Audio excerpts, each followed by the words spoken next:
বন্ধুরা, আশা করি আপনারা সবাই খুব ভালো আছেন। আগামী 22শে মার্চ থেকে 2025 সালের আইপিএল আরম্ভ হতে চলেছে। আর এবছর আইপিএল 18তম সিজন চলছে। আর 26শে মে জানা যাবে কোন দল এবারে আইপিএল এ চ্যাম্পিয়ন হবে। তো বন্ধুরা, আজকের ভিডিওতে আমরা আলোচনা করব চেন্নাই সুপার কিংস এবারে আইপিএল এ কতটা শক্তিশালী দল করেছে ও তাদের জেতার সম্ভাবনা কতটা। ক্রিকেট খেলা সমস্ত সঠিক তথ্য জানার জন্য ক্রিক খবর চ্যানেলটিকে এক্ষুনি সাবস্ক্রাইব করে নিন। বন্ধুরা, আইপিএলে চেন্নাই সুপার কিংস মোট 10বার ফাইনাল খেলেছে, যার মধ্যে 5বার চ্যাম্পিয়ন হয়েছেন ও 5বার রানার্স হয়েছে। আর এই বছরও চেন্নাই সুপার কিংস আইপিএলে চ্যাম্পিয়ন হওয়ার প্রবল দাবিদার।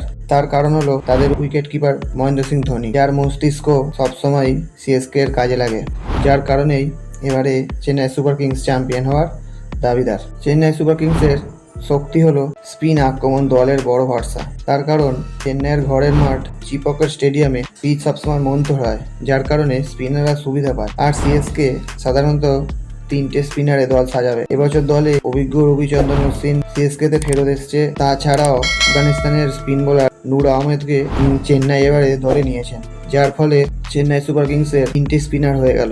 অলরাউন্ডার রবীন্দ্র জাদেজা, রবিচন্দ্রন অশ্বিন ও স্পিন বোলার নূর আহমেদ, সাথে সাথে অলরাউন্ডাররাও আছে যারা কোনো সময় 2-1 ওভার বল করে দিতে পারবে। আর ব্যাটিং এর দিক দিয়ে দেখতে গেলে ঋতুরাজ গাইকোয়াড় ছাড়াও opener Devon Conway, Rachin Ravindra, Shivam Dube ও মহেন্দ্র সিং ধোনি আছেন। তাছাড়াও এবারে নতুন করে দলে নিয়েছে রাহুল ত্রিপাঠী ও দীপক হুডাকে, যারা যে কোনো মুহূর্তে ম্যাচের রং বদলে দিতে পারে।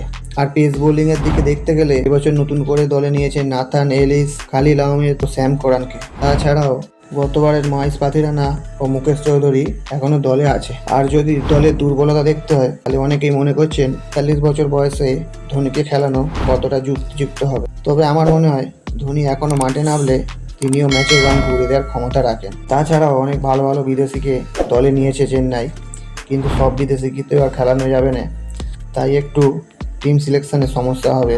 ভারতীয়দের মধ্যে বিজয় শঙ্কর ও দীপক হুডাকে দলে নেওয়ার জন্য অনেকেই ভুল সিদ্ধান্ত বলেছেন, কিন্তু যাই হোক, ধোনির মস্তিষ্কে বিজয় শঙ্কর ও দীপক হুডা আশা করি ভালো খেলবে।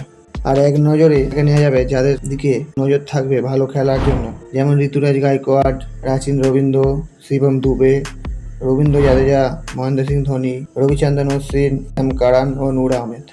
এবছর চেন্নাই সুপার কিংসের সম্ভাবনা আছে, যদি সঠিক কম্বিনেশনের টিম নামানো যায় তাহলে হয়তো চ্যাম্পিয়ন হতেই পারে। চেন্নাই সুপার কিংস আইপিএলে 2010, 2011, 2018, 2021 ও 2023 মোটেই 5বার চ্যাম্পিয়ন হয়েছে।